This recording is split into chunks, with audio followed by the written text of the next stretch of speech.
What if I told you that the most shocking betrayal in WWE history is happening right under our noses, and nobody's talking about it?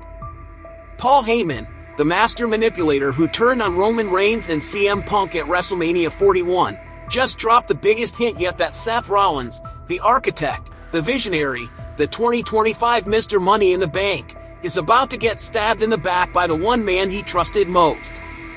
On the latest Monday Night Raw, Heyman made a comment so subtle, so calculated, that it flew over most people's heads. But I caught it, and what it reveals about WWE's future will blow your mind. This isn't just speculation, this is a masterclass in psychological warfare, and Seth Rollins is the target.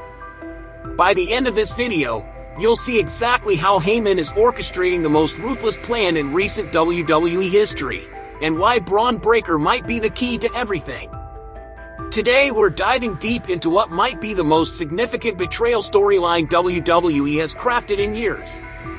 If you've been following Monday Night Raw, you know something's been brewing beneath the surface of Paul Heyman's heel stable. What started as a dominant alliance is showing cracks, and those cracks are about to become a massive earthquake that could reshape the entire landscape of WWE.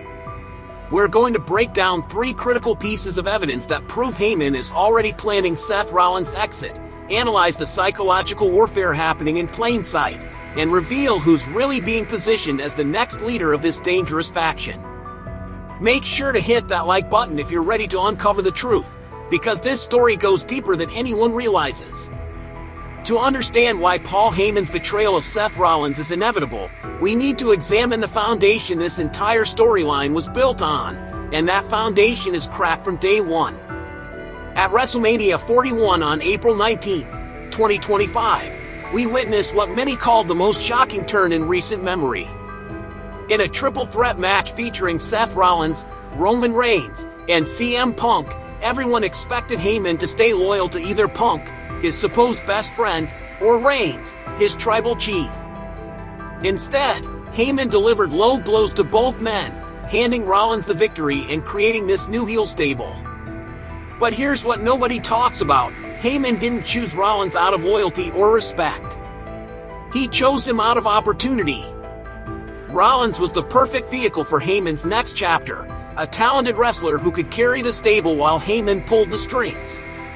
The Raw after WrestleMania proved this when Braun Breaker joined the group, spearing Roman Reigns through a barricade.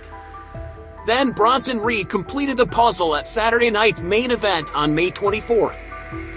This wasn't about building around Seth Rollins, it was about building a stable that could function with or without him. Heyman was already planning for contingencies, and Rollins' recent injury just accelerated the timeline. July 12, 2025. At Saturday night's main event, this is the moment everything shifted, and Paul Heyman saw his opportunity to execute the plan he'd been crafting for months. Seth Rollins faced LA Knight in what should have been a routine victory for the Money in the Bank holder. But when Rollins attempted a moonsault, his knee buckled, and he collapsed in agony. The referee, Heyman, and the ringside doctor rushed to his aid, but the damage was done. Insiders revealed that the finish was changed on the fly, with LA Knight capitalizing with a BFT for the victory. Now, here's where Heyman's true nature reveals itself. While everyone else showed genuine concern for Rollins' well-being, Heyman was already calculating.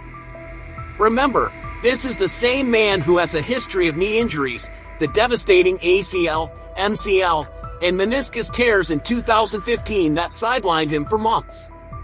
When Triple H addressed the injury at a press conference, saying it doesn't look good, Heyman's response was telling.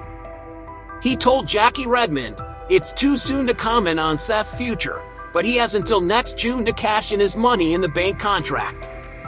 That wasn't reassurance, that was Heyman planting seeds, preparing the WWE Universe for a future without Seth Rollins as the stable's leader. The July 21st episode of Monday Night Raw delivered the smoking gun that proves Paul Heyman is orchestrating Seth Rollins' removal from the stable. Picture this: Heyman stands in the ring with Braun Breaker and Bronson Reed, ready to address the WWE Universe. Roman Reigns' music hits, and the original Tribal Chief storms the ring. Everyone expects a confrontation, maybe even a beatdown.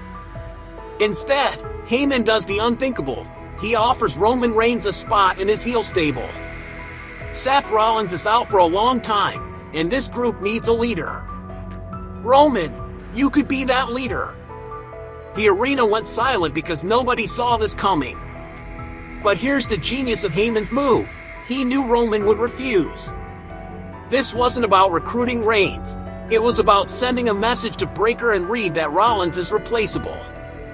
By making this offer in front of his own stable members, Heyman planted doubt about Rollins' future while simultaneously testing their loyalty. When Reigns refused and the segment ended in a brawl, Heyman had accomplished his real goal. He'd publicly acknowledged that the stable needs new leadership, and he'd done it in a way that made it seem like necessity rather than betrayal. This is psychological warfare at its finest, and Seth Rollins doesn't even know he's the target. Paul Heyman doesn't make moves without a plan, and his plan for replacing Seth Rollins has a name: Braun Breaker. If you've been paying attention to Heyman's recent comments, the writing is on the wall in bold letters. On the July 7th episode of Raw, Heyman called Breaker the future World Heavyweight Champion. Just 1 week later, he doubled down, declaring that Breaker is a WrestleMania main eventer. These aren't casual compliments, they're strategic positioning statements. Heyman has a history of backing winners, from Brock Lesnar to Roman Reigns, and now he's setting up Breaker as his next project. The parallels are impossible to ignore. Breaker is young, explosive, and has been compared to a young Brock Lesnar, another Heyman guy. WWE's creative team sees massive potential in Breaker, and Heyman has been his advocate since scouting him in NXT. Social media is buzzing with speculation that the long-term plan involves Breaker turning on Rollins with Heyman's blessing, possibly as early as SummerSlam 2025. And let's not forget Bronson Reed, who Heyman praised in a recent CBS Sports interview as an underutilized monster. Reed could serve as the muscle behind Breaker's rise, creating a new power structure that leaves Seth Rollins completely isolated. The pieces are already in motion, and Rollins' injury just gave Heyman the perfect excuse to accelerate the timeline. What makes Paul Heyman's potential betrayal of Seth Rollins so devastating isn't just the act itself, it's the psychological manipulation that's been building for months. Heyman is a master of planting seeds of doubt while maintaining plausible deniability, and he's been using classic manipulation tactics that would make Machiavelli proud. First, there's the isolation technique. By offering Roman Reigns a leadership position in front of Breaker and Reed, Heyman subtly communicated that Rollins isn't irreplaceable. This creates uncertainty within the group dynamic and makes the other members question their loyalty to an absent leader. Second, Heyman's been using positive reinforcement with Breaker and Reed while simultaneously expressing concern about Rollins' injury. This creates a psychological contrast where the present members feel valued while the absent member becomes increasingly marginalized. Third, there's the timeline pressure. By repeatedly mentioning that Rollins has until next June to cash in his Money in the Bank contract, Heyman is creating artificial urgency around Rollins' return while simultaneously suggesting that the stable can't wait that long for leadership.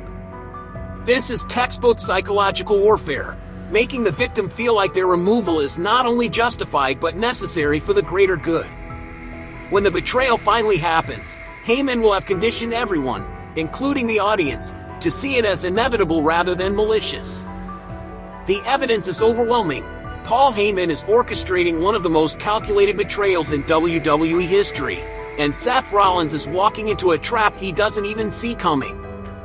From the strategic positioning of Braun Breaker as the future leader to the psychological manipulation happening in plain sight, every piece of this puzzle points to the same conclusion: Rollins' days as the stable's architect are numbered. Whether it happens at SummerSlam 2025, WrestleMania 42, or somewhere in between, the betrayal is coming, and it's going to reshape Monday Night Raw for years to come. The real question isn't if it will happen, but how devastating it will be when it does. Will Rollins see it coming in time to fight back? Can he reclaim his position, or will Braun Breaker become the next Paul Heyman guy? And what role will Roman Reigns ultimately play in this unfolding drama? I want to hear your predictions in the comments below. Do you think Paul Heyman will betray Seth Rollins? Who should lead the stable next? And will Rollins get his revenge?